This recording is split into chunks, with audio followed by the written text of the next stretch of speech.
This is the GPL Podcast from GopherPuckLive.com.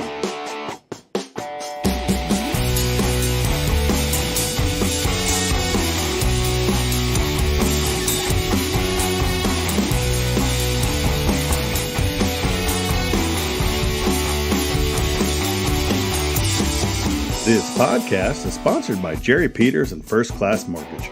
Our expertise, your peace of mind. Visit us at firstclassmortgage.com. Now, here's Jupe and Vigo.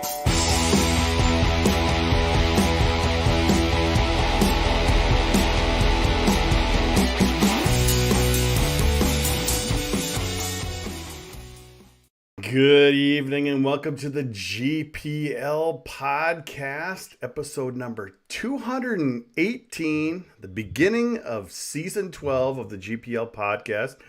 I'm your host, Jupiter, and of course, always joining me, Eric Vigo Vigs. How was your summer off? It was hectic. It was very busy, but I'm glad to be back, and I'm excited for a great season ahead. Nothing happened in the off season, so I mean, we didn't even really need a show, did we? Probably not. Let's just get into it. Coaches changed, players signed, a lot of excitement with some freshmen.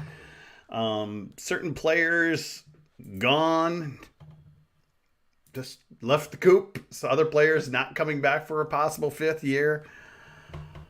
Where do you want to start? I mean, there's just a busy off season. Well, let's start. Let's just start with coaching. Mel is gone, and Cole is gone. The whole state of Michigan needed to be replaced. And I think it's a good thing for Michigan to move on. And if I can get my echo fixed, I will try. We hear no echo, so I can try some things. Maybe get rid of the echo here. There, I've tried to get rid of the echo there, so hopefully that's better for you. Maybe that'll help. I think it did. It's the first show of the year. We gotta work out the kinks. I got a new MacBook, so I'm flying with some new technology. Much like Michigan will be flying with new technology. I think they had to move on. Justice piece. Yeah, we talked about it many times. It was looking like he kind of needed to go. Yeah, I think there's some certain things in the program that are that's college coaching. With the way scholarships are handed out and roles are, maybe promised, but they have to be fought for. Those are situations that are happening across colleges right now and in all of the NCAA. Especially goalie is a high profile position where if you have someone like Portillo coming in who is going to be a goalie for a couple of years for you and is going to be maybe Big Ten goaltender of the year type player, you're going to make space for them, especially if you're sensing, some issues there at the position with Strauss-Mann coming back. And then, I think just some of the stuff with the team, some guys are not going to be happy with the roles that they're being given. And that's going to be challenging for everybody. It's big boy hockey. So I think from those things, those aren't surprises. I think the problems are when you get into the line, with the GLI, with the COVID, with some of the things in the investigation when you're kind of under oath. Those are the things I think that get someone like Mel in big trouble.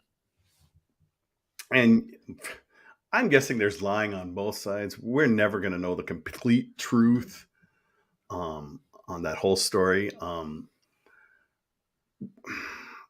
kind of wonder if some of these documents wouldn't have been released if we would have known of a lot of this stuff. And it seems like once some documents got released, there was a lot of pressure put on Michigan to get rid of Mel.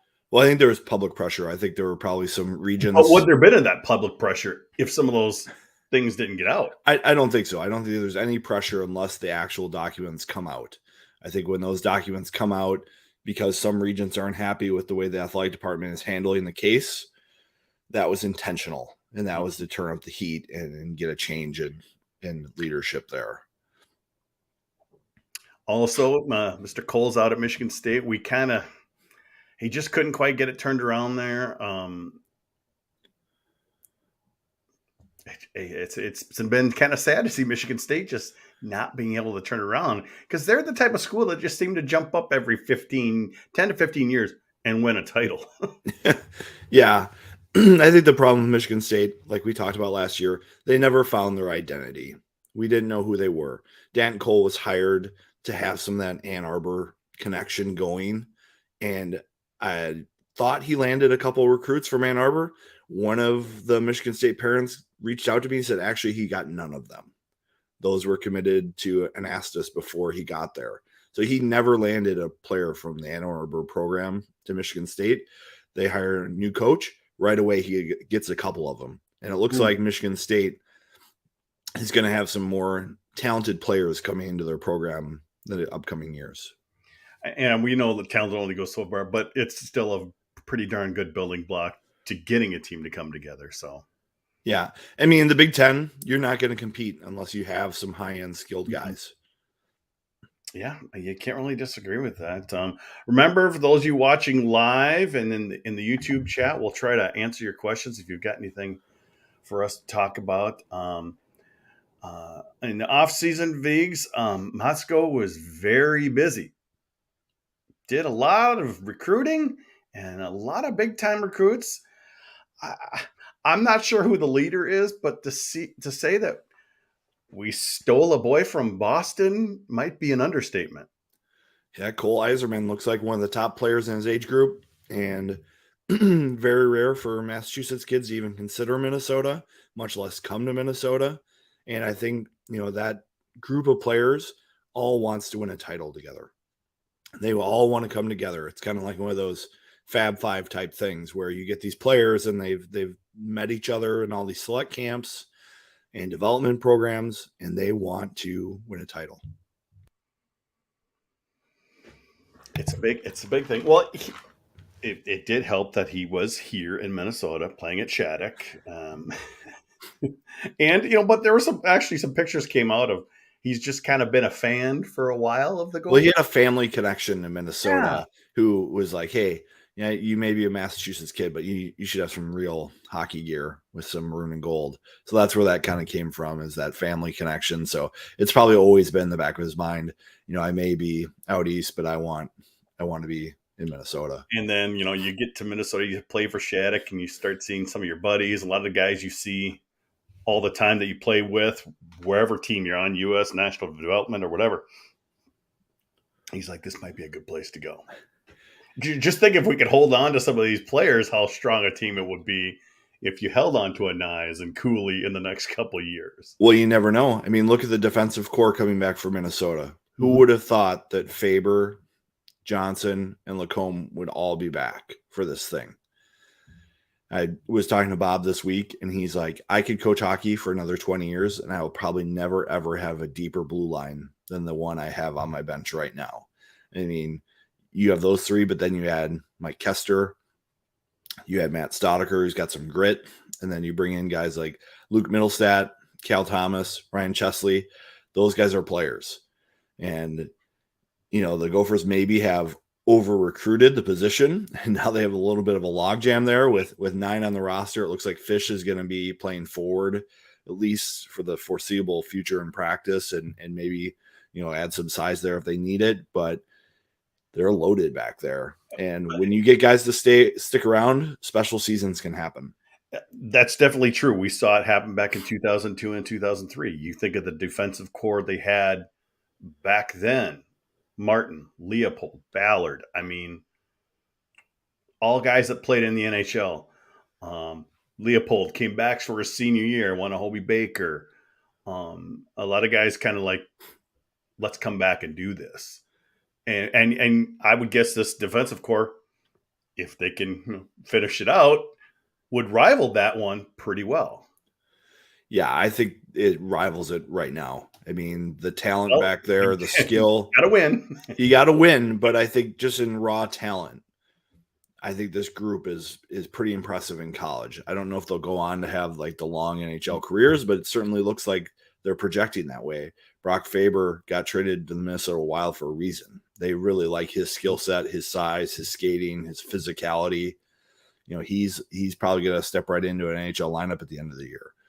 Ryan Johnson, great skater. We haven't seen the high-end production from him. Maybe it's going to click this year. Jackson Lacombe, he kind of rushed into college, hadn't played a lot of defense.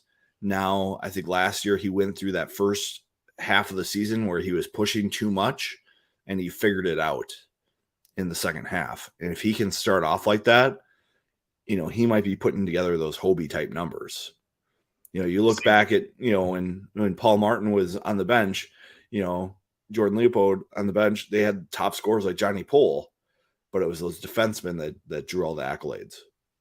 Brever's got a point. There's only one puck, though. That will be the challenge. And it always is. It always is. I think special teams time will be interesting to watch this year for the defensemen.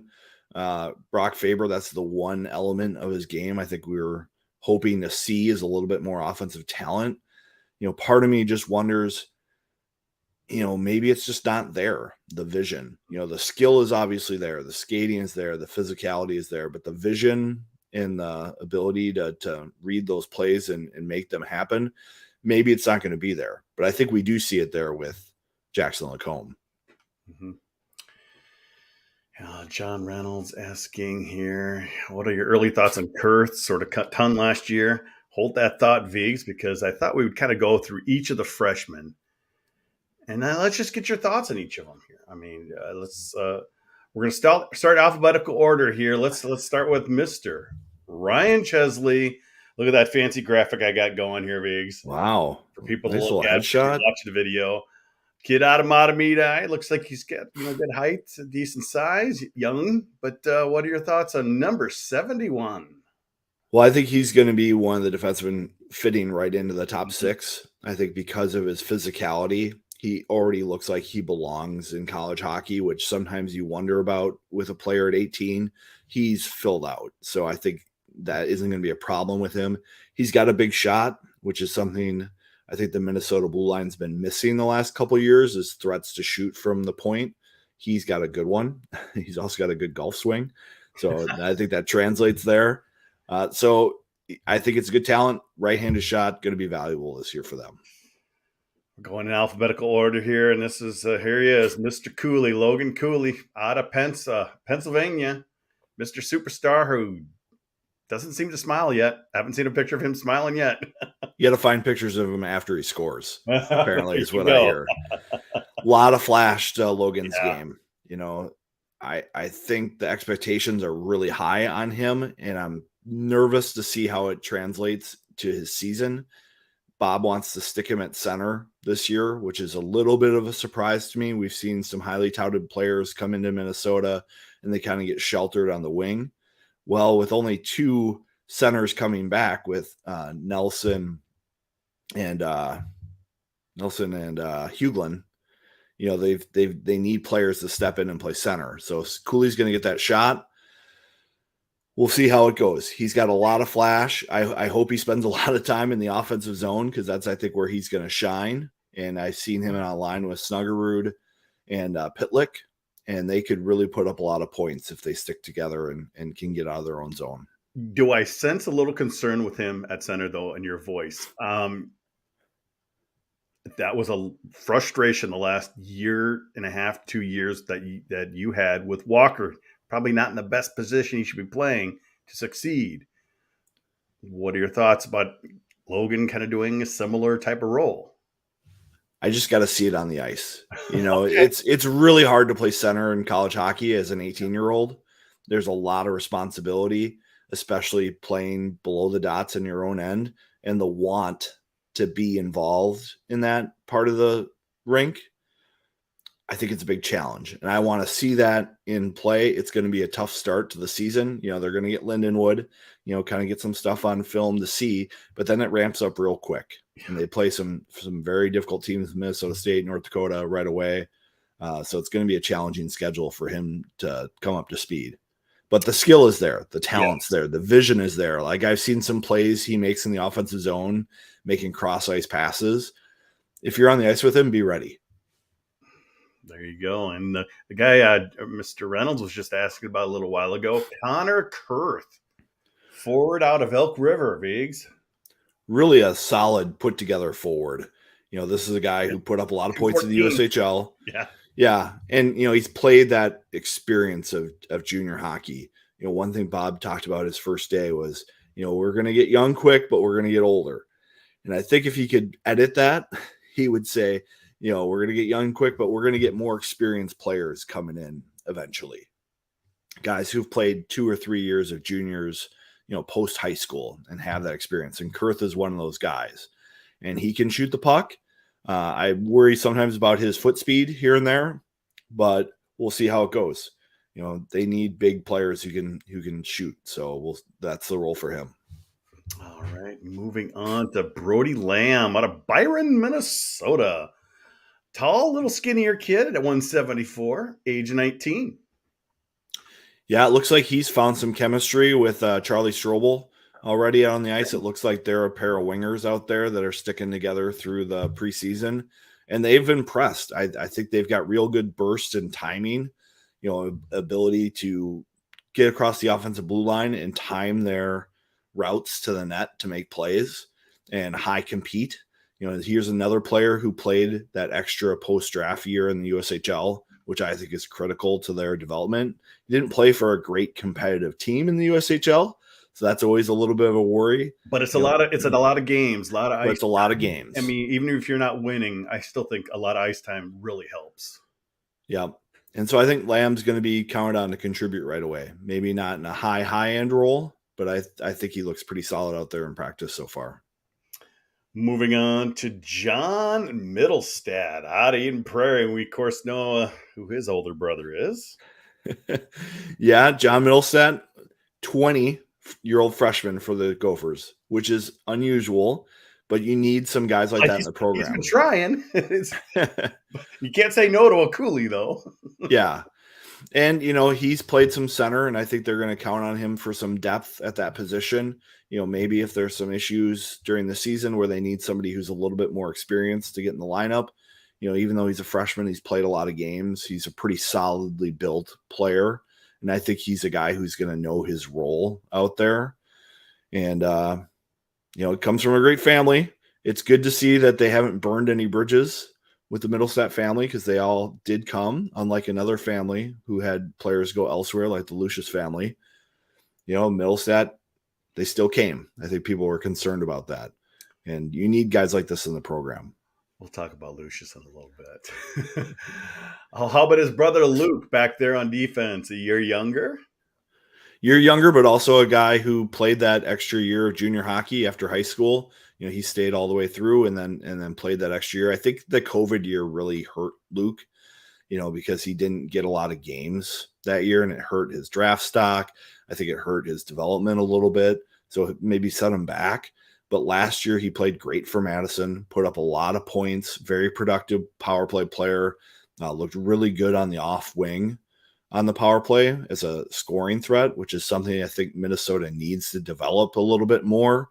Their power play was not very good at the top of the circles on the off wings. So if they can get some players who can be dangerous from those spots, it would be helpful. I know that Luke is comfortable playing on his strong side wing, which could frustrate some people. When you're a left-hand shot on the left-hand side instead of being on the off wing where you've got yourself open. Yeah, because your stick is... Yeah, it's a little harder to one-time it. Yeah, it's on the board. So you catch and you're more of a distributor, or you're walking a guy. So we'll see what happens.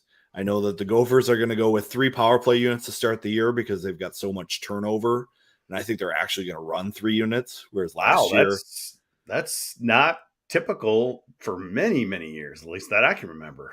No, but there's so much skill in this forward group that I think that they want to try things out and see who can produce. But he's kind of a gambler player, I think. So I think he's going to have to learn how to choose his spots on the rink. He's so used to jumping in the rush or jumping below the circle and getting in play and not paying for it because, other guys will cover. I think that's something he's going to have to learn, and it could be some growing pains for him this season. But he's got a great crew to learn from. He does. Moving on here. Next, we get, I'm not even going to try to pronounce his last Garrett. Okay, I'm not even going to. Pino Niemi. Okay. Yeah, Niemi, I think. Everybody calls him Pino around the rink. So that's not going to help us. Yeah, so that's what I hear is Pino. Another he's a guy. Robbinsdale kid. Is he as good as Leopold? He's let's old. let's hold on that. 21. He's 21. He's a player who is patient, waiting to come to college, which you'd like to see a staff able to do, is get some of those guys to buy in and play those extra years.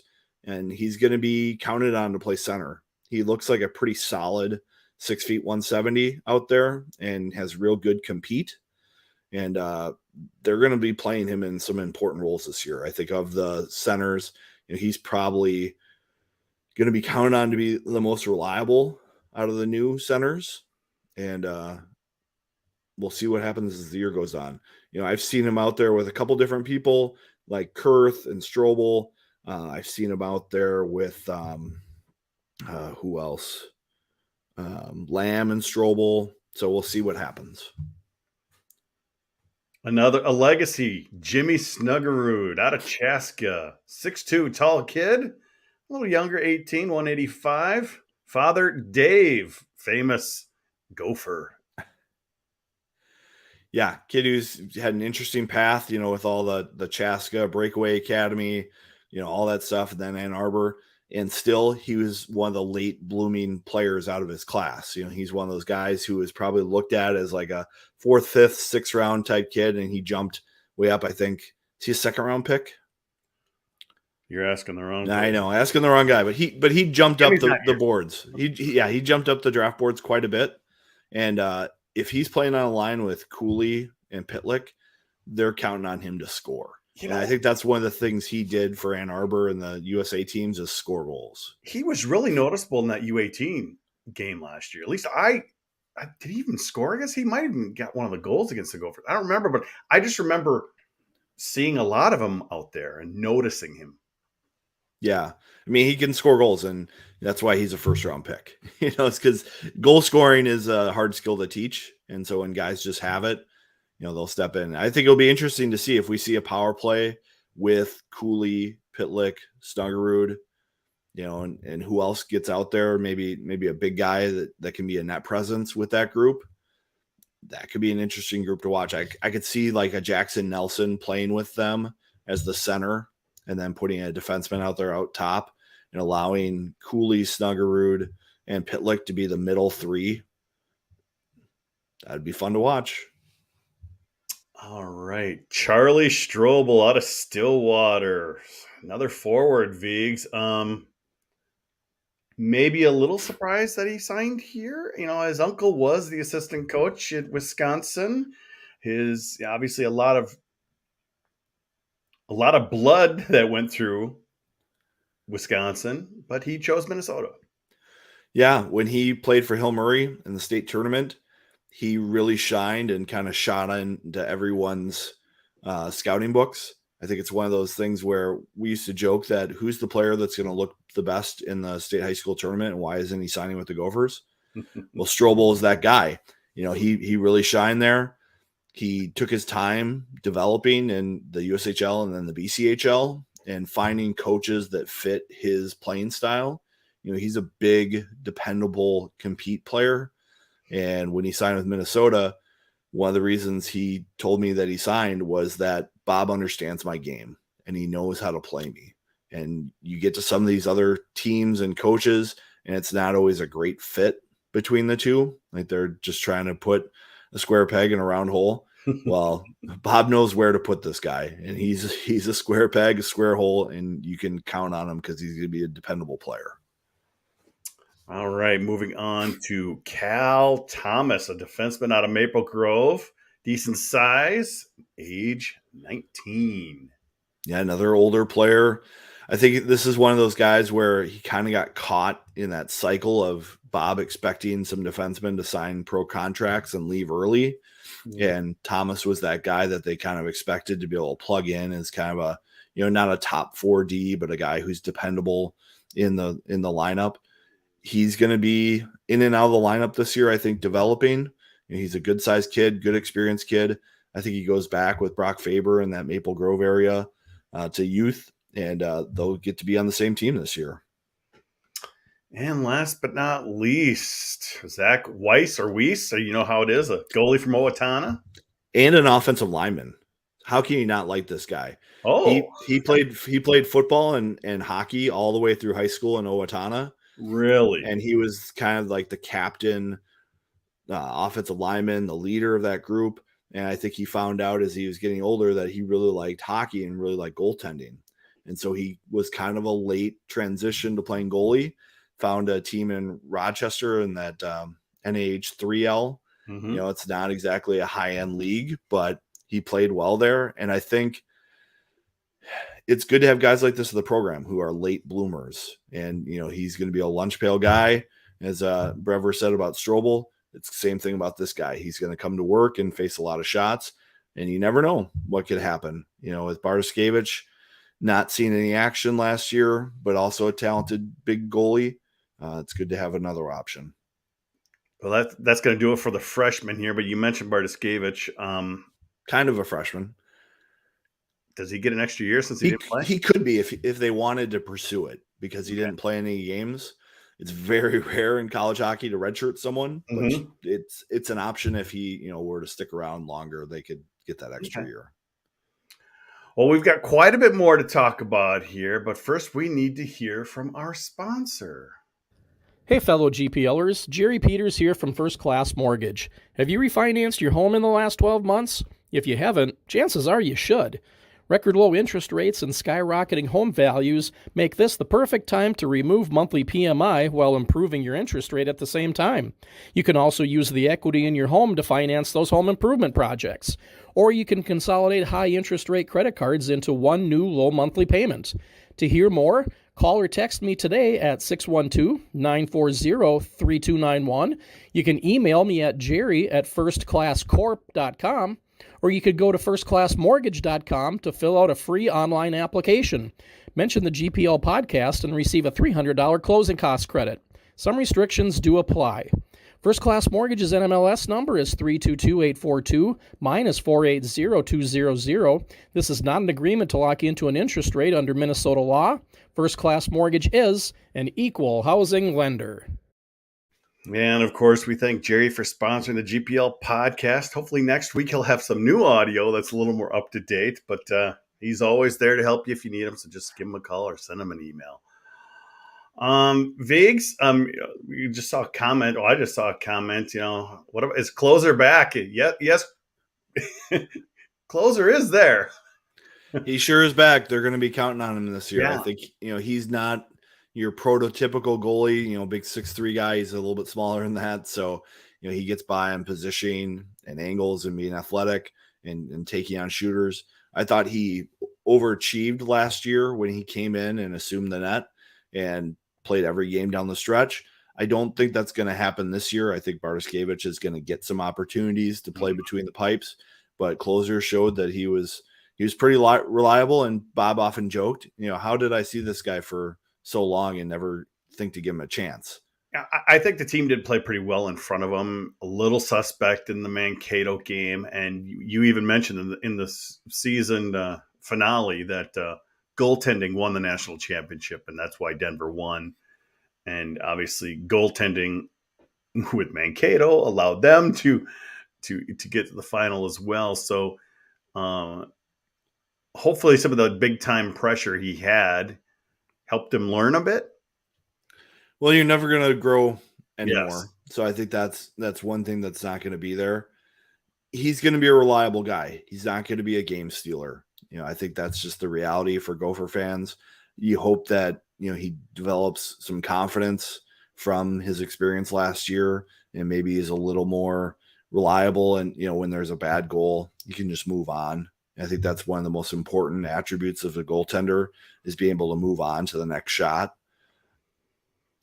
I think this team will be very, very good defensively.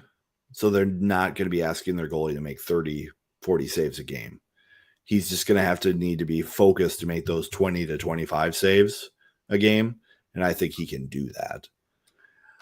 But you also think Bartoszkiewicz will get some time in there. And, you know, we might even see him this weekend against Lindenwood, I think.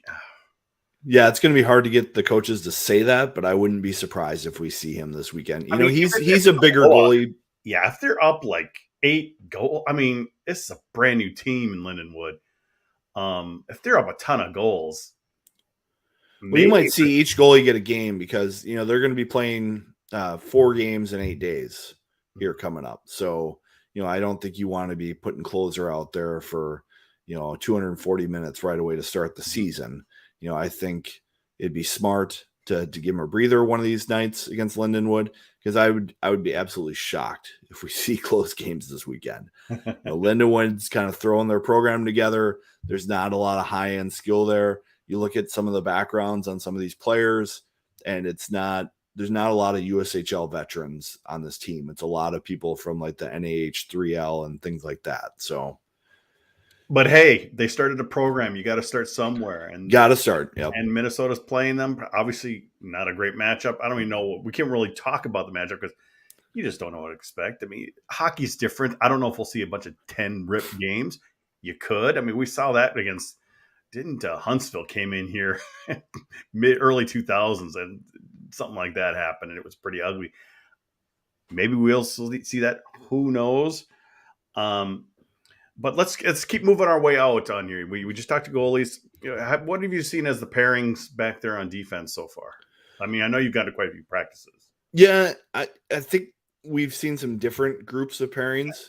The one I like is a Faber-Kester pairing, because I think Kester does just have that natural offensive ability that you would like out of this blue line, where they can do a little bit more skill to create offense with that vision. I think Kester is one of the defensemen on the Gophers who just has that.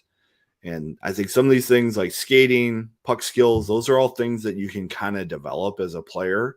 But that vision, to me, sometimes you just either have it or you don't. And Kester is one of those players that really does have it. It's maybe just the biggest story, Faber, Lacombe, and Johnson being just on the team. I mean, I think so. We've got pairings and stuff like that, but just the fact that they're there, and we were concerned about them leaving and being very thin on defense. I mean, concern of yours towards the end of last season. Yeah, and we've seen in practice, I think, a little bit of Lacombe with Middlestat. And I think that's partially to kind of mentor these guys along. You pair kind of a veteran guy with one of your younger defensemen and kind of help them along. And both those guys see the game very offensively. So I think that's a good learning experience there. And then we've seen Chesley with Johnson, and that's a group that's also some skill there. Physical players, good skaters, that could be a tough matchup for them. And then we've seen Thomas and Staudiker together a little bit. And those are kind of more, I think, depth guys this year. I have a feeling we'll see Bob dress 7D most nights. Defenseman is one of those situations where, if you have a guy get hurt or out of the game, you'd like to have that extra player there. And I think also for special teams, the way the Gophers lineup is, look at the penalty kill. It's going to be a lot of new guys. And I think it's going to be helpful to have maybe some extra defensemen to fill those minutes on the PK. How many? What do we have? 8 or 9 defensemen total right now? There's 8 plus Fish. Fish, technically defensive. So yeah, they do have a little depth back there. We did like Fish's game at the end of last year. Yep. He wasn't, boy, I wouldn't say he was a big star, but he played really solid fundamental defense when they needed him to. Well, when he got his chance mid-season with the guys out for the World Juniors and stuff, he stepped in the lineup, no problems. Made some really nice plays, shutting down transition stuff coming at him and getting the offense going the other way. He chipped in, got a couple points right away. I think he's one of the stars of the week, which had to be a highlight for Fish's season. So it really comes down to guys not leaving. I mean, that is what it is. It really and is. A lot of schools get accused of over recruiting. I don't think you can accuse Bob of over recruiting the position when you've got Johnson, Faber, and Lacombe all coming back, to run it back another time. So that's just very unusual in college hockey to see that. Looks like those Huntsville games were after the 02-03 season. Yeah. So it was 2004 they came in. It was pretty ugly. It was like 10-1, something, 10-0, something like that. It was pretty bad. I have a hard time seeing Lindenwood being more competitive than St. Thomas. I think St. Thomas had a lot of players come into the program with a little bit more pedigree and background. Lindenwood seems to be more of that team that's almost going like from a club right into D1. Yeah. And this is one of those games that got scheduled because I think Bob had a hard time finding someone to play. Yes. He's like, Definitely. well, it's summer and I've got 2 extra games I still need to find. Who am I going to get? Lindenwood? Sure. Let's get him in there. Okay, you've talked about the forwards a little bit. Give us your thoughts on what you've seen so far with the lines and the chemistry. Yeah, I think the chemistry seems to be okay among the lines. I'm just a little bit worried right now about the connection between the defense and the forwards because the defense are so quick right now. They are all coming back. They are very fast on their retrievals. They're very fast on their decision making. And it's almost like they're catching the forwards too soon. I know that sometimes we see the forwards take off out of the zone too soon, but I think what I'm seeing is I'm seeing the defensemen get into the transition quicker than the forwards are ready. So I think that's something to watch as we go. I'm really interested to see who Matthew Nyes plays with. He did not have a great World Junior this summer. He didn't. I felt like he was maybe trying to do too much on his own. Last year playing with Ben Myers was such a great relationship because they were able to play off of each other, running scissors plays off the boards and things, and really creating 2-on-1s out of nothing very frequently. And I think he's got to find that player. I think Bob is trying to put him with Aaron Huglin this season, who's another competitive player who's good at making in-zone plays happen. We're looking for that ground game. Overtime winning goal against UMass. Yep. Wow. It was all him. So I think that could be a pair that could be really good for Minnesota. They just need to find a complementary player for him. Jackson Nelson seems to be playing a lot with Nevers and Brodzinski. That's a group where we're wondering, what's there this year. Brodzinski, he's got a great shot. He's, boy, it would be really nice to see him just, we know he could score. Yeah. Got a shot. Just got to see him actually get finish. Yeah, I was pretty hard on Sammy Walker last season. I think Bryce Brodzinski was put in a tough spot playing with a player like him all season because he's a center who's not starting low and slow in the defensive zone to get in transition. And Brodzinski's foot speed wasn't really enough where he was going to catch up to Sammy in transition. So I think when he plays maybe with some more like speed players and players who think the game differently, it could unlock a better season for Brodzinski because we've all seen him score goals. He has got a shot. He's got a great shot. And so I think if he can be on that off wing, left wing with Nevers on the right and Jackson down the middle, that's an opportunity for him to go into some of that space that Nelson creates and get shots off. And then you have players who seem to be talented around the net. For whatever reason, Nevers scores a lot of goals in practice. He's got great hands around the net in practice, but we just never really saw that in games. And so maybe there's something there for players as they come back and they want to make something of their college careers. It's going to be fun. Thoughts on the Big Ten? The coaches picked Minnesota first. Boy, and it wasn't Michigan second. What was it? It was Notre Dame, wasn't it? Notre Dame. Notre Dame's got a lot of players coming back. They do. I think they might be the best Big Ten right out of the gate. They might be the best Big Ten team right out of the gate because I think they've got enough returning talent and structure to their team. If we're looking for a Big Ten team that's got structure, it's Jeff Jackson's team. Always, man. It's like if you want to go to college and learn to play defense, that's the school for you.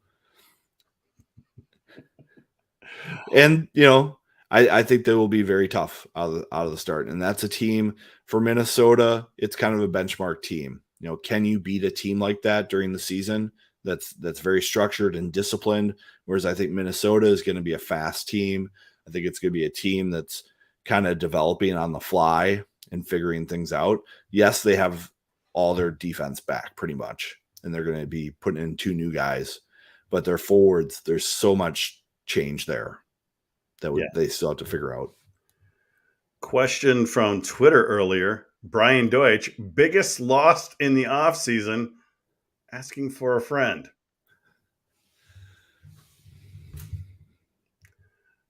Brian Deutsch has left us, folks.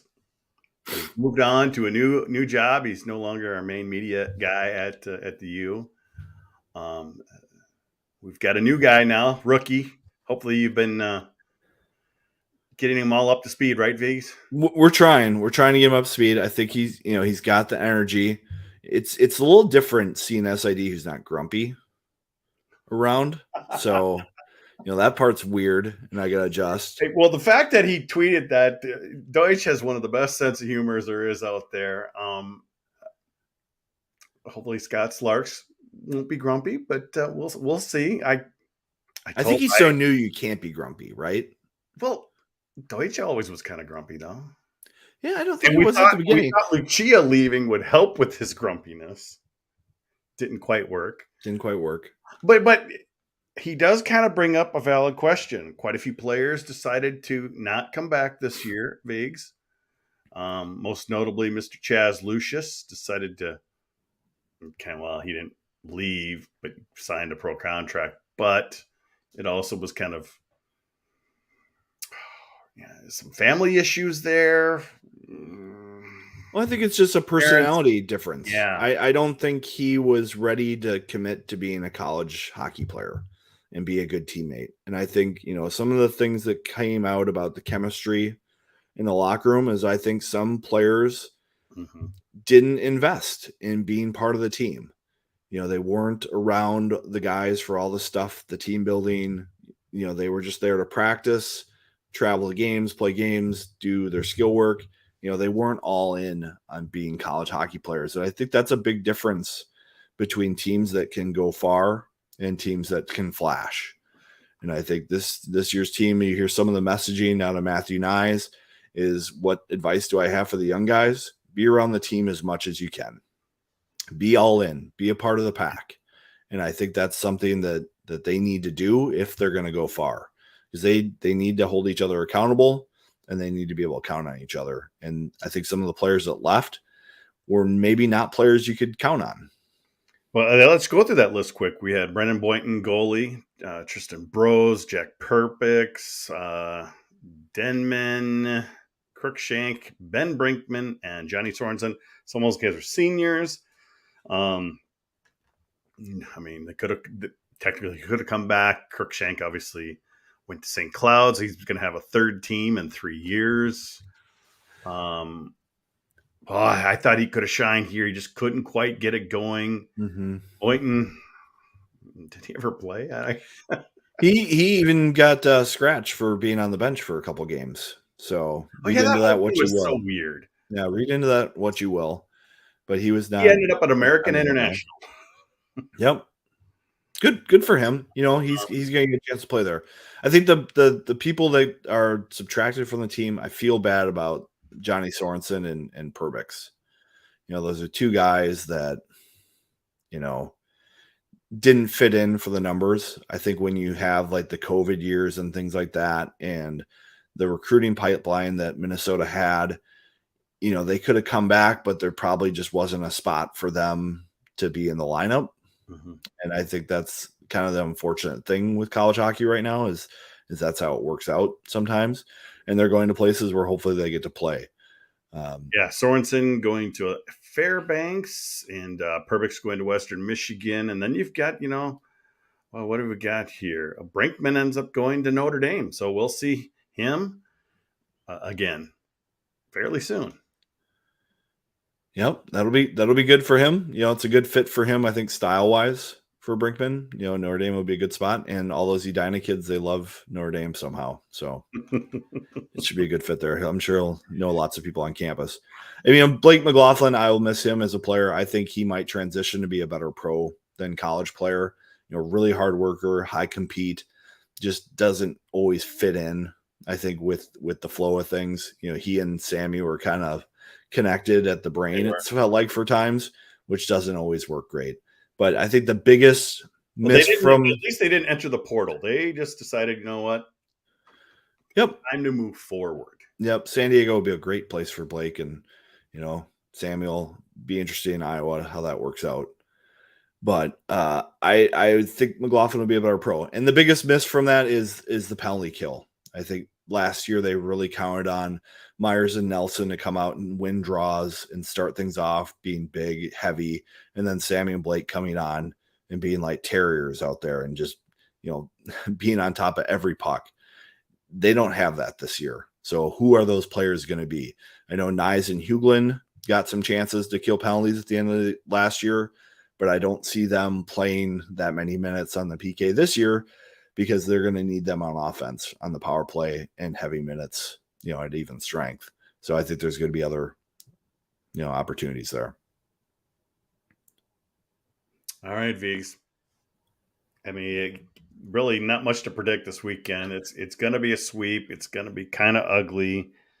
What can we take from a weekend like this against a brand new Division I team? I mean, what can you take from it? Well, it's one of those weekends where you worry about yourself.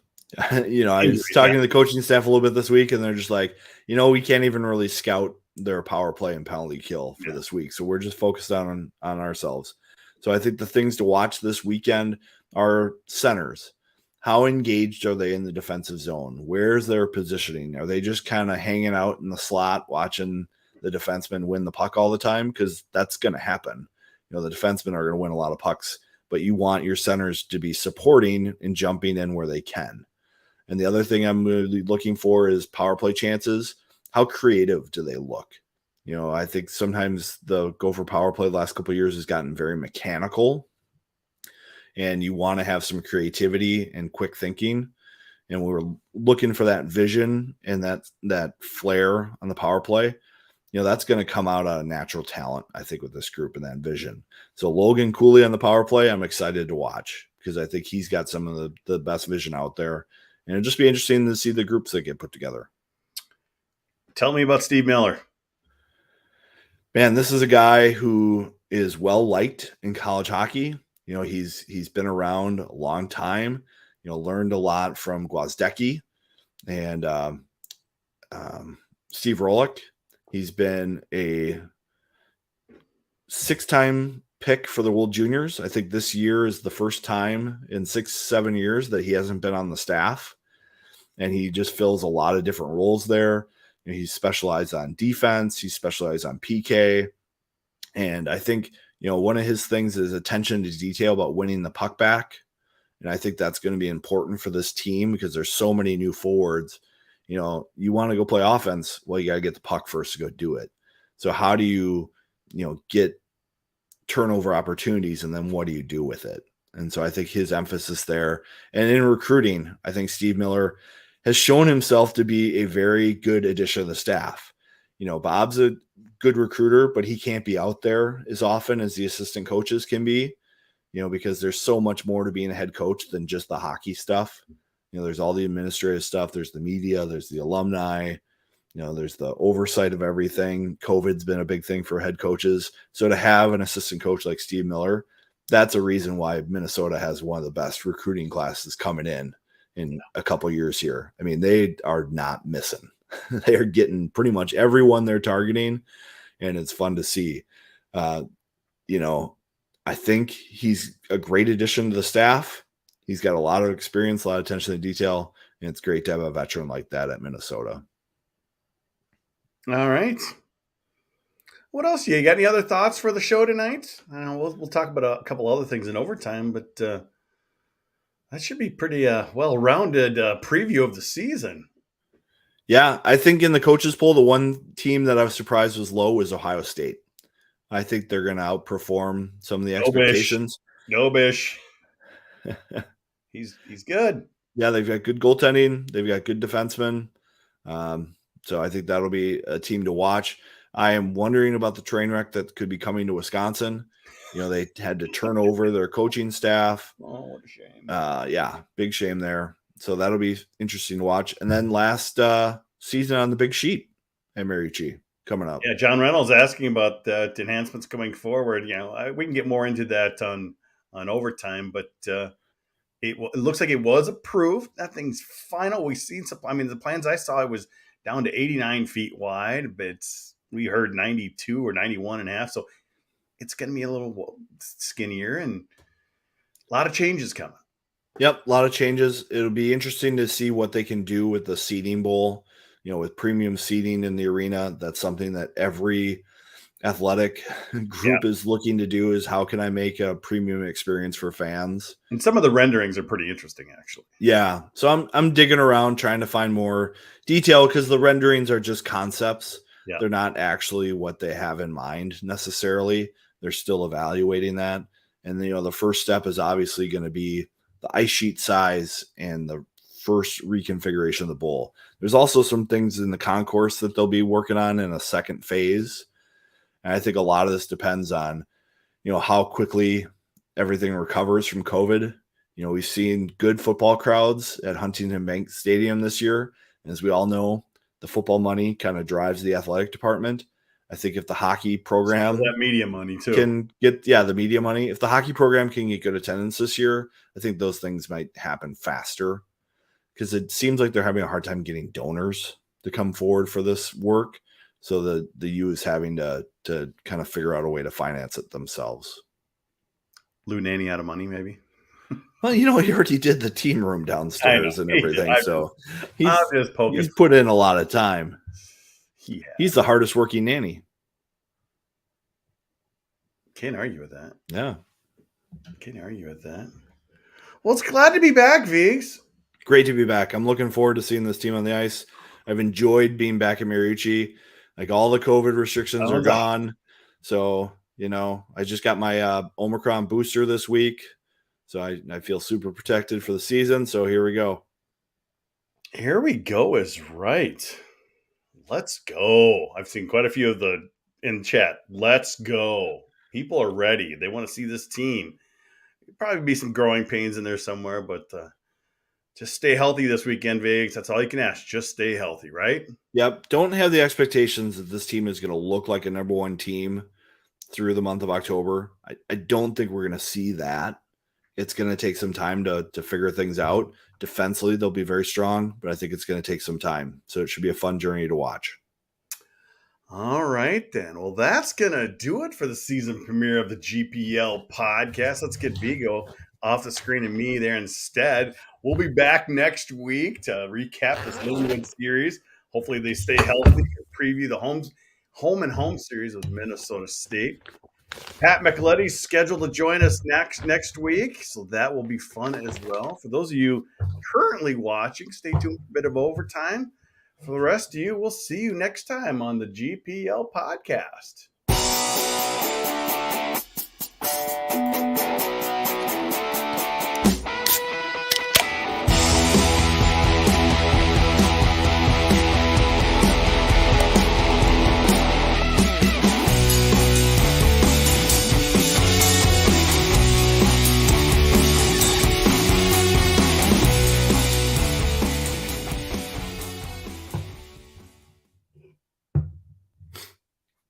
All right, there we go, Vase. That was a solid pour. Yes, thank you. Are you using like your MacBook webcam? No, I've got a fancy webcam. Tilt it down. Tilt it down? Just a little bit. You want your forehead kind of like... Yeah, I know. Upper third. Or your head, your upper third. If you can. Well, that will work on that. I'm working on it. Okay. Oh, boy. So here we go. In honor of the season. Hold on. Let's get you all front and center there. The time is nigh. I mean, apropos of the season starting, right? Definitely. Yeah. We haven't got a full-time beer deal, but we get part-time beer deal. Every once in a while we get some 4-packs sent our way. This one, I bought on my own dime because I love Modest Brewing, Minneapolis, Minnesota. Shout out to Northeast and Hockey Day Minneapolis. And here it is. It's a fest beer, aged in oak. Delicious. All right. I saw this earlier from Tim Epke. Podcast is better production quality than Valley's. We put more time into it. I still don't know who's doing the game. Do you? I do not know. I asked Vindovic. He still doesn't know. Yeah. I asked Bob this week. And he's like, I don't know. Not on my radar. It's not what I'm concerned about. Well, we did have these cool little fancy graphics I put together, last weekend. Yeah, look at you. They're just over, just transparent PNGs. That's all they are. Yeah. Works We'll pretty see. well. We'll see Jess Myers at the rink live. Yeah, Cooley, he's got to smile sometime though. He will. He will. He's got to be careful. He's got that Chipotle deal. Brever, it'll be climber solo. Oh, them's fighting words. Well, he'll be able to get in all his big words. Yeah, Charlie just decided he didn't want to do it anymore. I think he kind of sees the writing on the wall. Sinclair and Bally's, I think they're trying to sell it. I think some regional TV is in trouble, V's. I mean, these contracts for the pros, it's expensive. They're not getting the rates they did when they were owned by either Fox or they were owned by Disney, ESPN. They don't have the clout. The newest rumor is, the Major League Baseball, basketball, and hockey want to come in and maybe take ownership over those things. Who knows? It's kind of crazy. I think. Well, it's kind of tough. Like they jerked him around, giving LaPanta some games, making late decisions on who's going to do games. That's not a great company to work for. Yeah, someone say he got out of the business. Yeah. And I think he was an excellent game caller. I thought he was really good. I liked whenever I hear Frank Kozako praise a person calling a hockey game, I take note of that. And that's the first thing Frank said to me. Who is this kid calling the state hockey tournament? Who took over from McLeod? I like him. And it's unfortunate because I think they could have had they could have had something great there. Sinatra equals Mazaka. I'm never going to hear the end of that. Oh boy. What can you do? Yeah. Well, we still got Frank and Wally back. I've seen Wally around the rink. He's trying to get used to all the new players too. Zach, BTN Plus. I just renewed my my subscription today. I got the charge. I'm at BTN Plus. You kind of have two options with that. You could take the school, and it's like about $10 a month, Vigs. Yeah, I just got my renewal for hockey. I get the hockey stuff so I can watch all the hockey games. That's the one I did for $54.99. It comes to like $59 something in tax. Yeah, mine was $64.81 for the year. Well, that's strange. Why did I pay less? I don't know. Maybe you got a deal in there, just kind of taking me to the tank. It just renewed this week for me, so. Yeah, it's $54.99 plus tax is what I paid. Maybe I have something. Maybe I have something. But more anyway, special. Jack, it's great because the games on Bally Sports will be streamed via that app. In fact, I even looked. It even shows the games scheduled. It wasn't at first earlier this week, but then they've since added it to the BTN Plus. But get that subscription. Just pay for the year. You get obviously all the Minnesota games, but you'll get all the non-televised games. So if Wisconsin's at Michigan and it's not on TV, you can watch it if you want. Michigan's playing the 18 team Friday night. Mm-hmm. You can watch that if you want. So the hockey package is a bargain, and it's probably not just, there's no like restrictions to where you are. I'm guessing the Bally Sports app or the Bally Sports Plus, $20 a month. You're in Florida. I don't think it could be tough to figure out. Yeah, I mean, is he going to be able to watch NHL games with the Wild? Probably not. So I think that's a great package. That's what I've been kind of pushing this week, for us cord cutters, because I am new at the old cord cutting after last spring. So yeah, it's been pretty good for me. I get the ESPN Plus, and then I get the VPN tool, so I can watch the Wild games on that. I can just put my IP in Atlanta, and then I'm able to watch the Wild too. So that's my hack for that. Still have cable now. I don't know. I have YouTube Plus or YouTube TV, I guess I should say. Yeah, I have YouTube TV too as my provider. That's my main provider, and I enjoy that. Obviously it doesn't have Bally Sports North, but There were a couple games I felt like we had to log in with our YouTube TV and the BTN for some. I don't know. I guess I'll find out. I feel like there was like 1 or 2 games where it got complicated. Maybe was it a game on TV? Yeah. If it's a game on TV, I could see that where they want since it's broadcast on television, they'd rather have. But then I would just watch the YouTube stream. So it's complicated, but it's worth it. Yeah, I'm pushing people to do that because then you can see, like I said, this Friday night, I'm gonna have a fire out in my driveway. Maybe put on that Michigan U18 game just to watch some hockey. Yeah, just to see how that Michigan bench looks with their new coaches and see how comfortable Bill McCall looks back there, being the holdover guy. Awkward. A little awkward. You know, you never know when Steve Shields is going to break through the door and give you some beer, right?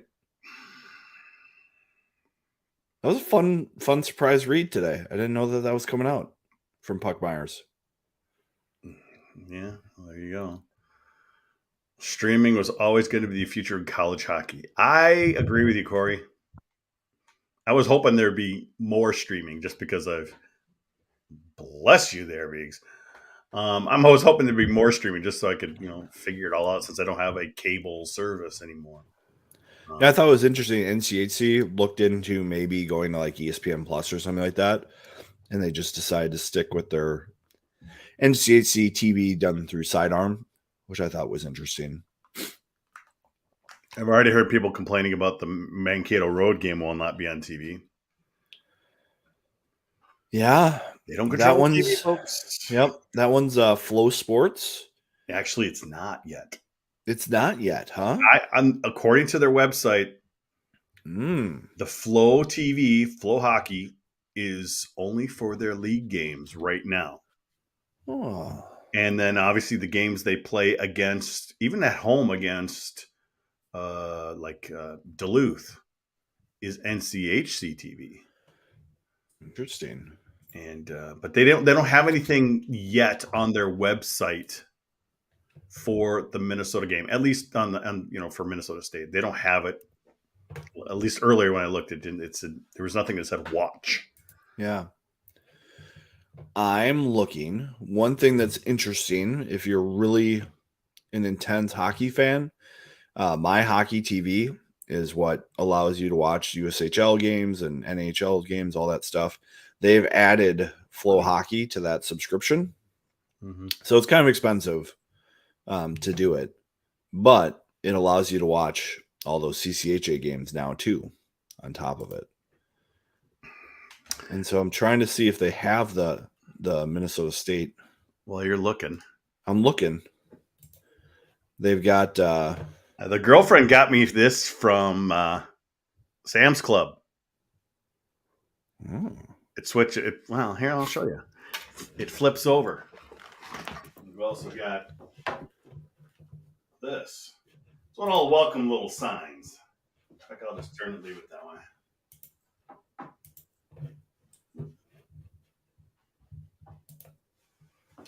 So there you go, Tim. Any off-season? Yes, I don't see it yet for October 7th. So it's not on there yet, but I didn't see it on the Mankato site either. So any off-season dirt? I think the biggest dirt is the Bros Lucius leaving the team. Bros, yeah. Those are two guys who I just don't think were invested in being part of the team, and it was bad because I think the rest of the team was just like, well, screw you. If you don't want to be part of our team, we don't want you on our team. And so there was just friction there. Well, especially with Lucius after that whole controversy about him getting hurt in his foot or something like that during. Yeah, he had to have surgery on it. He opted to have surgery on his foot and not play through the injury. Yeah. there's two sides to that, but I think that all started with Lucius living off campus all season and not really being around, and I think that just kind of rubbed people the wrong way, and they probably didn't handle it the right way, not in a very mature way, but that was just the reality of it, is that the locker room was a little divided, and that's all gone, I think, coming into this year. Knock on wood. Because it's new guys, and the guys who want to stick around stuck around, and the guys who want to leave left. So I'm interested to see how Ed Hughlin does. Yeah, I was really impressed at his end of the season, and literally his grit caused them to get to win that overtime game. I'm a little worried about the minutes he's going to play in the corners because of his back injury history. I worry about that for the season because they need him to play. Mm-hmm. I think if there's a critical player this year, Hughlin might be it. Like kind of a linchpin player, like who do you not want to see get hurt kind of deal. It's kind of a tough way to look at the season, but Hughlin's probably one of the most important players this year to stay healthy. Anthony is shocked more teams haven't joined Flow Hockey or leagues. Yeah, I mean, I've watched some of the CCHA stuff on there, and it's pretty good. So, I don't know. It's always interesting to see these sites try to handle the traffic. Like I think Sidearm had some issues with that as it grew with NCHC, and that's usually the big determining factor with how well the site can handle that stuff. But it seems okay. More from Anthony. It's Bartoskevich for now, but oh yeah, I'm pretty sure it's Bartoskevich. If he were to get hot this year, I could see him being the guy too. He's got good size and he's a big athletic goaltender that doesn't come from like the high pedigree background, but he looks like a very good goaltender. And I don't think Bob's going to go into the season and not give him a chance to play. Goalies need games to develop. I think some other players sometimes don't, but goalies definitely need to play hockey. Okay, let me turn that one off. Just playing around with some of the back end features. Seems like they've how many streaming services to go?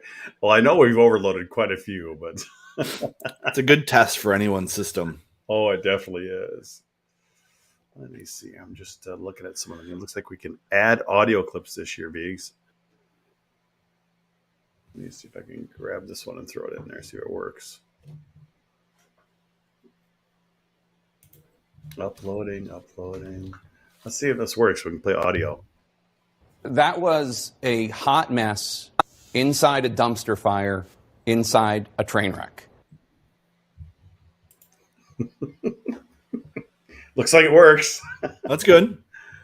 So then we can have audio files this year without having to do anything special. You can just upload it right to the background music tab there, Biggs, if you see it.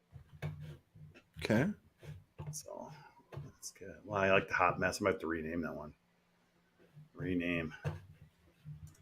I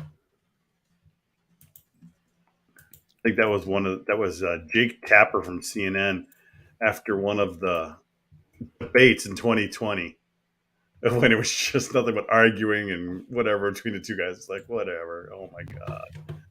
That was a hot mess. So we'll have fun with that. If you ever use it though, Viggs, make sure you if the loop button is clicked, it'll just keep looping. Okay. So if I share, everybody, bear with me. Video file? No, go if you go down to where it says background music. Scroll down music. I gotta scroll down. It's below the background. Are you not seeing that? I'm not seeing it. You see video clips, right? No. Really? Could be me. Have you clicking? Okay, where are you clicking? Are you in the brand window? I mean, I'm just in the studio. Oh, did you not have to? Didn't you log in through your normal stuff? I thought so. Yeah, that's weird because there's obviously I've got comments, then there's banners. I mean, can you see banners? No. Gosh, way off here. I see stuff way off to the right. I can see the different layouts and stuff. I don't know. Maybe I gotta. Oh, that's interesting because I wonder if I could share my screen.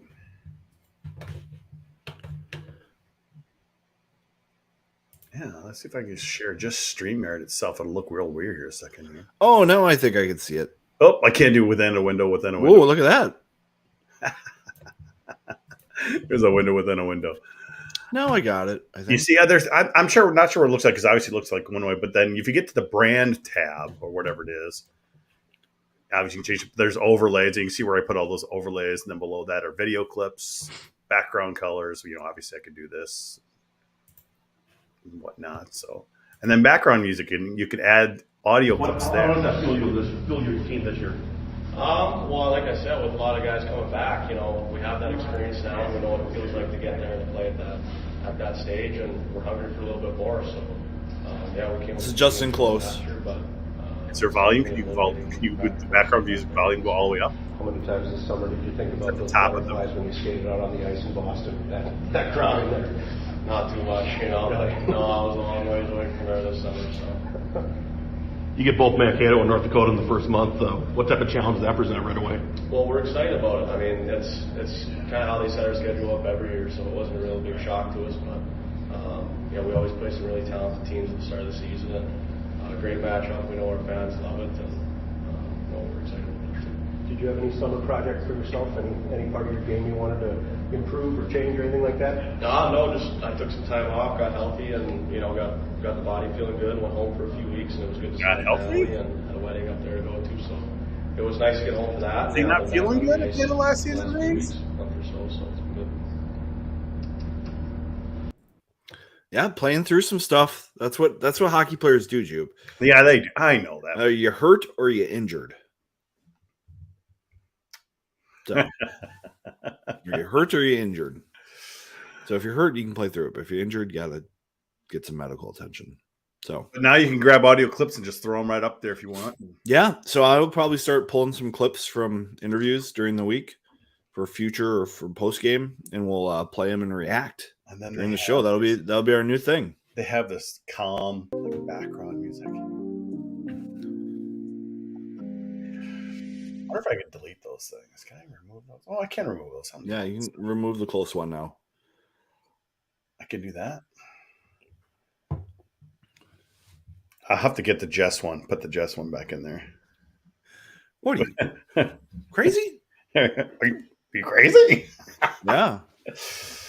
I have to get some audio clips and put them in there. That'll just be fun. Oh boy, let's go back to the chat here. Well, I'm guessing quite a few of you have noticed there's a new message board again after April. Yeah, how's that going for you? The first one, I just wanted to get us off the PHP BB message board. It was just becoming so difficult to update. A lot of people use the portal. I couldn't update the software to be more secure because the portal wouldn't work on the newer versions. And it's just like, now the portal is a full, WordPress page that pulls in information from a WordPress type message board. First one was okay, wasn't that great. Updated to a new one about a month ago or so. Better. It doesn't have all the bells and whistles, but you know what? When an update comes along, I click a button. It takes 10 seconds to update, and then I'm done. And if so, sometimes I've got some custom changes, for the recent posts that show up on the portal page that I have to go in and just code a couple things, but that takes just a couple seconds instead of planning. Oh, I got to shut down the board because I got to do this update. Yeah, it's just I don't have to dedicate so much time to it. It's good. So that's good. Definitely good. Yep, I'm gonna try to write a little bit more this year. I think now that we've gotten through most of this pandemic stuff, there's more time to write. How you holding up that ladies on a business work trip right now? How are the kids? Pretty good. It was a little challenging today because we had hockey last night, so I had to pick up the kids from school, get them home, feed them, get them to hockey, get them to bed.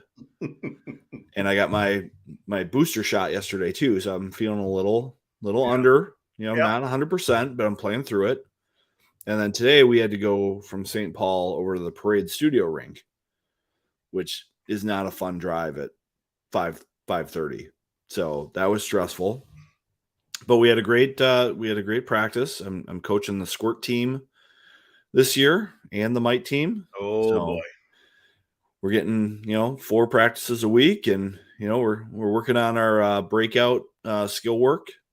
So I'm getting my wings, retrieving pucks off the wall, my centers low and slow, got my D shoulder checking when they puck retrieve, that kind of stuff. So it's fun. What are you doing, Walker? Oh wait, yeah, I know. I know. Your landmark is the backside hash. Once the defenseman gets the puck, you can go from that landmark to swing and make an option. I do not want you at the blue line as soon as the defenseman gets the puck. That's not where you're supposed to go. So it's squirts. It's fun. But Parade was we have ice time there. I'm up at Vadnais Heights on Friday somehow. So that'll be interesting. Say hi to Craig Flora. He lives up there. Yeah. Can he teleport me to the rink? Because I gotta get there by 5:15 or whatever on a Friday. So we'll see. So I'm busy, but should have time to do some writing. I got some nice access this week with Bob and Killer. So got to talk to them each for like 45 minutes to an hour this week. So got some good info there that I'll be sharing over the season. So that'll be fun. And I went to NCHC Media Day last week. That was a blast. Boy, did Deutsch didn't like that. Jeez. They had food for us and everything. It was great. I got to meet Firschweiler for the first time. And he's the coach at Western Michigan, who's all of a sudden starting to land some pretty high-end talent from Minnesota. And he was a great guy to talk to. And I had fun. The Miami coach, Chris Bergeron, talked to him for a while. That was a fun conversation. He was actually the captain of the Miami, Ohio team when Steve Miller took that job at Miami as an assistant. And he's like, best captain I've had. Really good guy. But yeah, we saw a favorite to win a natty. Yeah. Yeah. What's their biggest weakness? I think the biggest weakness for me is center depth.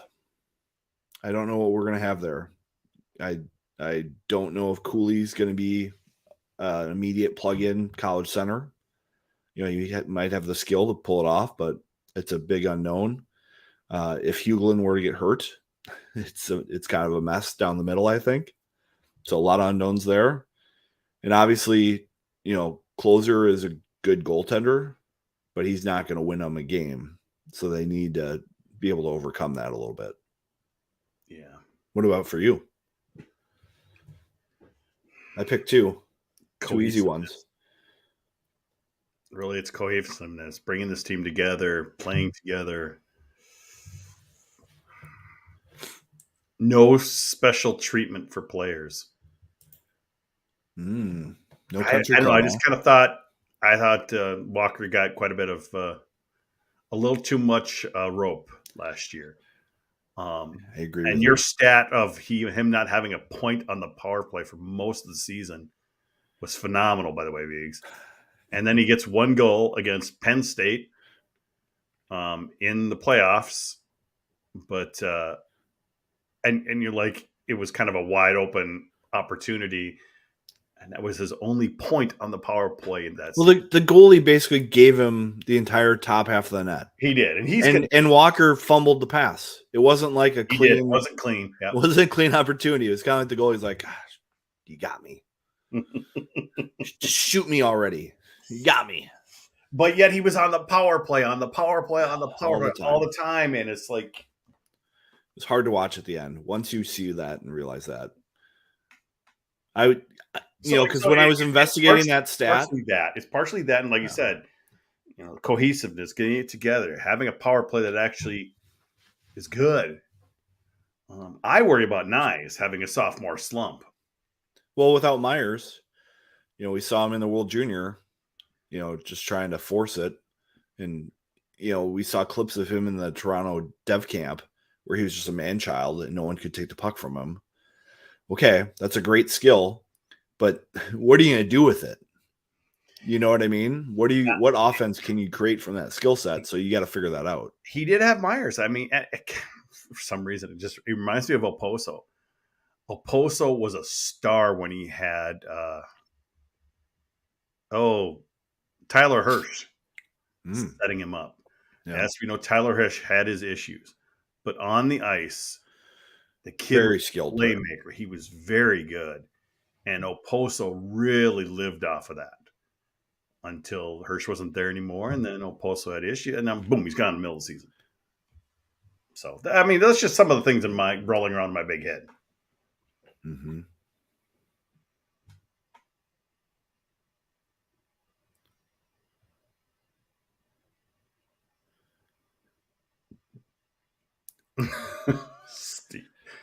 Steve, are you angry? I mean, well, you weren't happy either, Viggs. And I know you try to temper some of your true feelings a lot of times because, you're talking with these kids. You're seeing these kids. You're dealing with the media. But I could sense your frustration quite a bit for the last season. Because it was almost like he didn't care or didn't accept that he wasn't successful there. Mm-hmm. There's no personal accountability and there's no one holding him accountable. And I think that's kind of a problem too. Yeah. But it's tough to do to a senior captain, 3-year captain. Yeah. And he was a player that everybody seemed to like. Yes. And so great kid. It's very hard nice. It's hard to weigh that as a coach, I think. But I got yelled at by Deutsch when I said Sammy wouldn't come out and talk to media after a loss, which he didn't really do last season. But Deutsch was pissed at me, so that's fine. It's okay. He's protecting his kids, Definitely. That's his job a little bit. Yeah, it'll be interesting to see who the great speakers will be this year. Faber is really good to talk to the media. Nyes can be good, but he also can be kind of hoity-toity about perspective on things. So we'll see how that goes. He had an interesting. He did a podcast with the Everything College Hockey guys. Mm-hmm. Did you listen to that? I haven't had a chance yet. No, it's worth listening to. It's an interesting look into his perspective on everything. I mean, I did take away out of that interview, advice for freshmen: be part of the team. If you think what I think about the team last year and you hear things like that, I think it goes a long way. Well, maybe it was partly him, but it was actually partly the leadership above him, accepting him and maybe not accepting the other guys as much. And maybe those other guys, the younger guys, are not trying to be included as much. So I think it kind of went both ways. Yeah, but everything goes both ways. But yeah, obviously, nice. Well, that's why I said I don't think they handled it the right way as leaders. Yeah. You talk about some of the things that good teams do. Like there's no hazing. There's no freshmen are packing the bus. There's no freshmen picking up the pucks. Everybody's doing everything together. It's not about, repeating as Big Ten champs because this is a whole new team. It's this year's team getting together. So, there's just a lot of different things about leadership that I think is important. I talked to Chris Mayotte, the CC coach, a little bit about that, about World Juniors. And he said it's important for the coaches to make sure that everybody's engaged and feels part of the team and on the coach's mind. And I think last year, with all the stuff Bob was going through, maybe the coaching staff wasn't as invested in making sure that was happening and maybe left it to the players too much. Maybe Miller coming in could really help. And Miller's known as a high energy guy. He described himself as a sergeant to me. He's like, I'm not a general. I'm a sergeant. I get on the ground. I see what I got. I organize, I lead, I direct. That's how I operate as a coach. And so I think they need that. Rabs was probably looking a little bit at his next step. Hard to blame him. Apparently I've got some friction with Ben Gordon, but I mean, that's an opportunity for him to step in there and solve some of this stuff. You causing trouble again, V. Apparently. You must have, like I said, you must have said something bad about him when he was a player or something. I don't know. Possibly. He's one of those guys who wants everybody to wait and delay their college hockey, and he's the guy who kind of jumped right in. So talking out of two sides of your face on that one, but that's an opportunity for him to step up and be, a top assistant coach at a top school. He's fortunate to be where he is. I think, he's put in time at a lot of different places. Yeah. And then he left for a year and then he came back. I mean, he's been around coaching in the USHL and stuff like that and put in some time, but he's got a good spot. Right now. It just makes me old thinking that, this will be my 16th year covering, shooting and stuff like that. He was still on the bench when I started covering. I remember him literally standing right next to me when there was no glass in there. Mm-hmm. And he put a jinx on the team against the U18 team. I always remember that. He's like, we're going to get the shutout here. And then literally Schrader scored for a U18 team. Yeah. Like, did you really have to say that? And he just kind of looked at me and smiled. He's like, oh, geez, I kind of just jinxed my own team. But now he's an assistant coach or associate, whatever, assistant coach. And it just makes me feel really old. Yep. I do turn 50 in a month. So, yeah. Ooh. And we're not doing a show that night. I'm not turning 50 and doing a show. I saw that on the calendar where we skip a day, and I was like, there's got to be a reason. Jupe doesn't miss attention and detail like that. Yeah, the November 2nd show before Notre Dame, I decided, you know what? It's my 50th birthday. I can miss a show. It's not a big deal. Yeah, it's only going to be the best series of the Big Ten season against the Michigan will be, I think. The biggest threat to the Big Ten title. They don't care about Notre Dame, but Michigan is the rival right now in the Big Ten. They are, but I think Notre Dame is the biggest threat this year. So I don't know what we're going to see out of Michigan with Navarro is very highly thought of by everybody, but it's very different when you're the guy. I'm not sure how this worked, but he's still a student, though. He's still a student. So he's still working on his degree, his master's. It's not like a Patolny that was, just getting some schooling or and whatnot. So, because he's totally doing this master's in youth development administration, so it's a real deal. And maybe there's a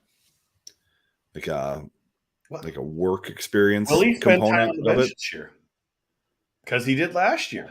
Yeah, Boeing was out a lot of times. Recruiting. Martin was on the bench.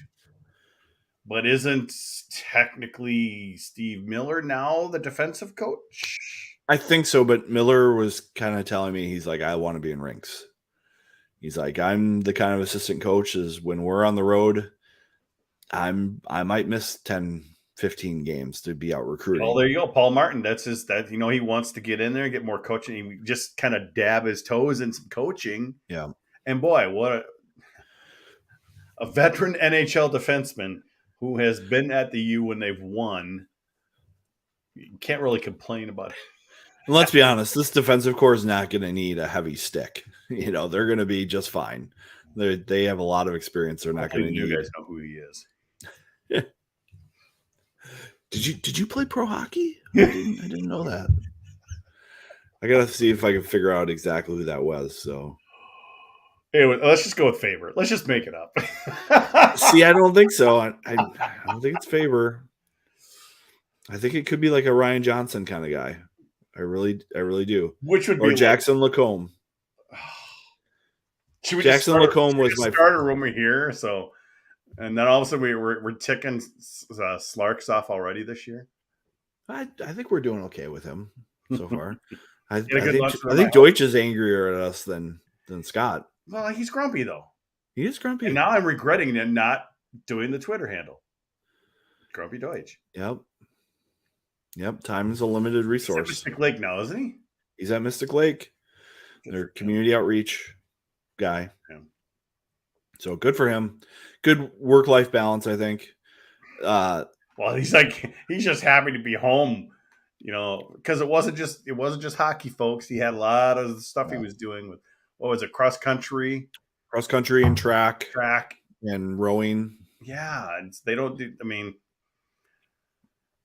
I remember he was doing a lot of that work during one of the Frozen Fours. We were all at Thompson's house. Yeah, he was doing like write-ups for track or something. Yeah, he's got to wait for track and field results come in from the West Coast, and we're watching the national title game and putting back bevies. And so this sports information director, assistant athletic director is kind of what their technical term is. It's not an easy job, folks. It doesn't pay not a high-paying job. Not a high-paying job. I mean, you can't really go anywhere with salary. It kind of just sticks there. I mean, it's not like a long-timer like Paul Allen at Minnesota State, who I want to say makes a good 20 to 30 more than the job at Minnesota. Yeah. I think he's closer to like Rovnak type of salary. Well, I think his role at the school is more Rovnak too. Well, he does, yeah. He does. Looking forward to seeing Paul Allen. Hopefully he remembers me. Gets me a credential down there. I think he will. Yeah, he's always giving me a credential. I don't think I've missed a game in Mankato. It's a nice drive for you. Oh yeah, for me it's just straight south, quick. But yeah, I'm trying to remember the last time I missed a game in Mankato.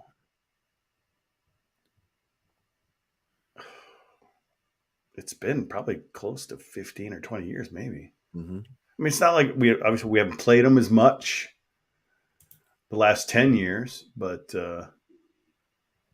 he's always been accommodating, and they've really improved the media setup down there. Mm-hmm.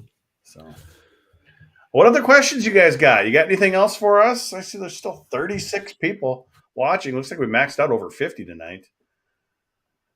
Mankato, Mariucci is closer. Yes. Easier drive though to Mankato for you. Less traffic. Oh, yeah, because a lot of times on Friday night can be a little tricky. I'll go and stop Rob Shield, one of the stats guys. We ride together, and a lot of times we're just dealing with traffic. Yeah. But the two of us being together allows us to use the multi-person lane on 35W coming up. So that does help. But there's always traffic coming downtown. A lot of traffic going out. But miles-wise, it's closer to Mariucci. But like I said,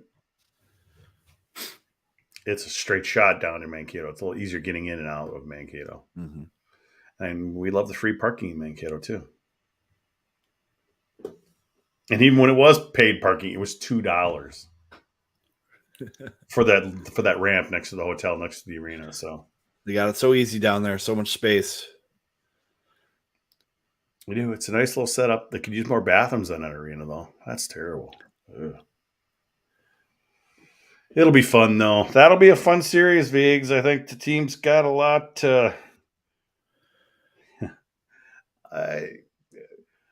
Lose at home to them again? Well, can't beat a Minnesota team. Can't beat a Minnesota team. We're going to hear it if they lose that Friday. Yeah, we will. It's difficult, though, because Minnesota State's strength is at center.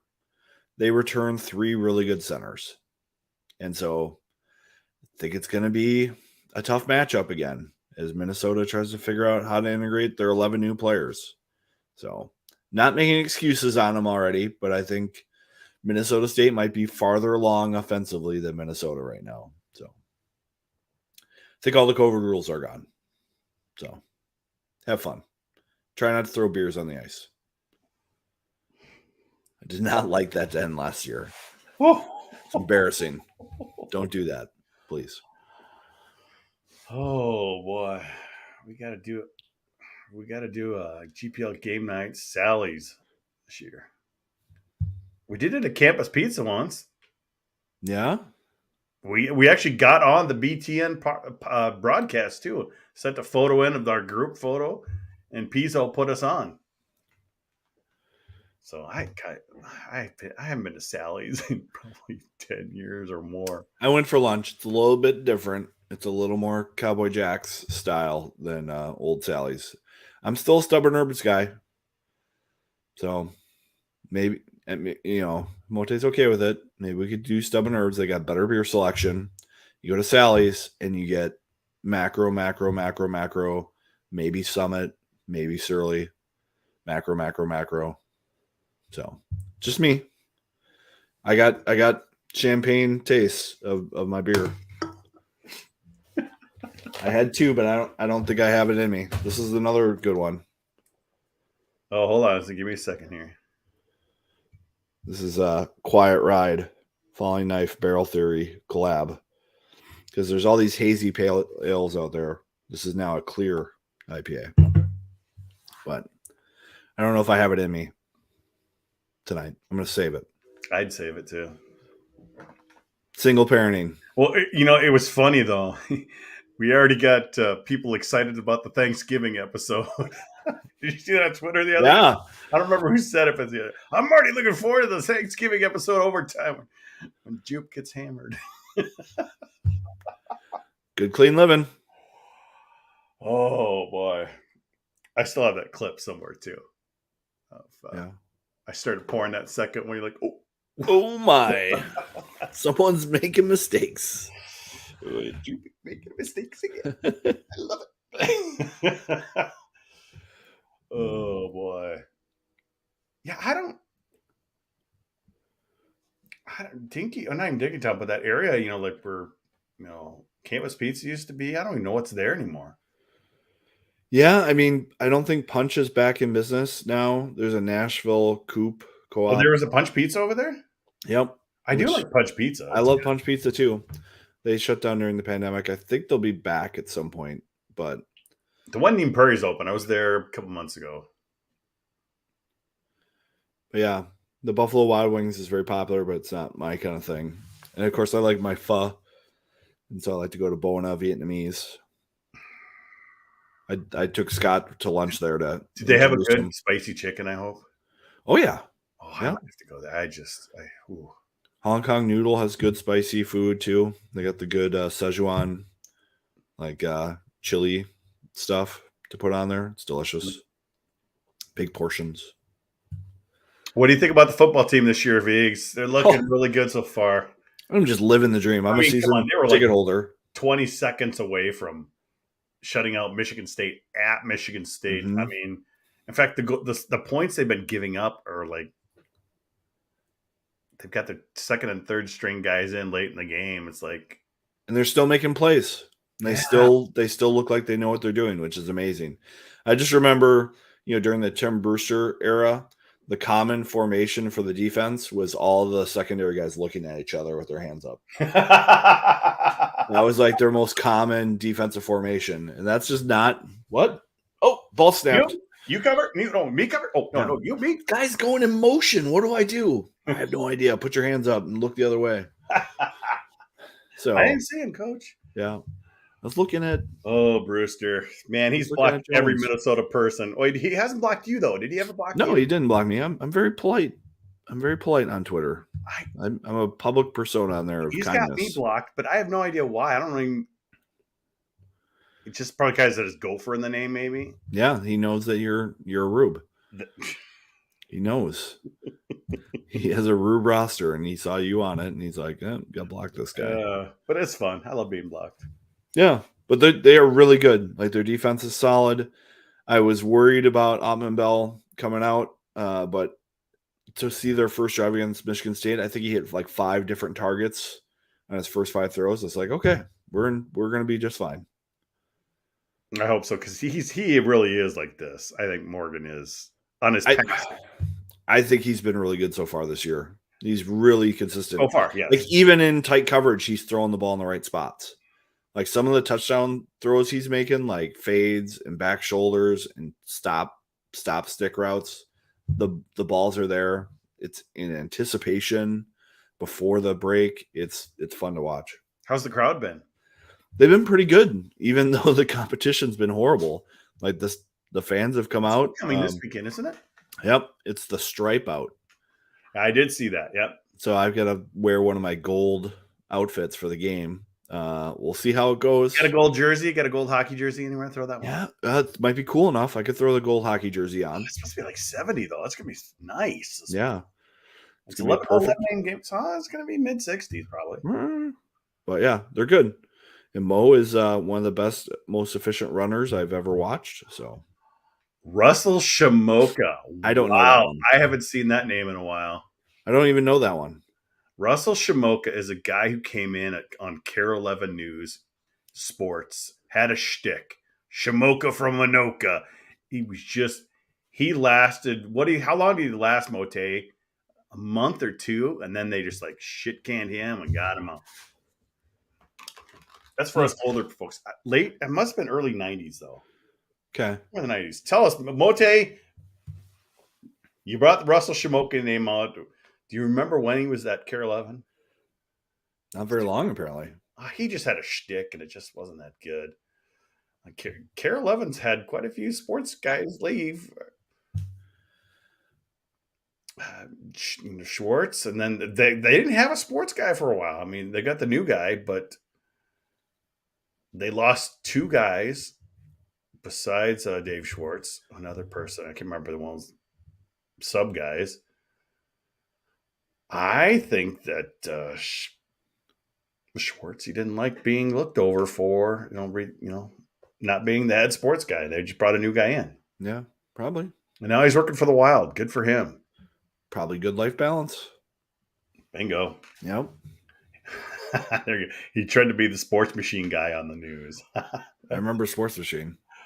Oh, right. Late 80s, early 90s. It was somewhere in there. So maybe a little young for you.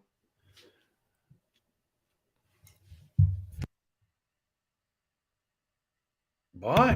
Oh, yeah, I don't know. I need to get some sleep, Jupe. Yeah, we got media availability tomorrow. So, all right, good idea, because I don't think I want to do super long overtimes this year. It's just starting to wear me down. It depends on the guest. Yeah, if we get a good guest who maybe enjoys a beverage or two. So you got the schedule here? I didn't see it flash up on the screen at all during the show. I didn't make a cool thing. Sorry, I should. Yeah, but we got Mick coming up soon. Oh yeah, we do have Micheletti. We got him coming up. And then we've got a week off because of there's a week off between Mankato, Yep, North Dakota. We've got Brad Schlossman right before the North Dakota series, and then we got Cappy coming back. Cappy's always a great guest. So before Ohio State. So there you go. What a great producer we have. Yeah, and then we're off for Notre Dame, and then we got Penn State. Yeah, sorry. It's okay. It's okay. We can do 20 shows. We don't have to do 21. We'll do 20 good above average shows. Above average shows. I almost said good, but let's just go above average. 4 stars. We're getting there. We're getting there. We have graphics now. We have this StreamYard program. I got my fancy camera that I got going, so I just got to angle it right. So yeah, let's go. Everyone have a great season. We'll catch you next week. Come to the rink if you can.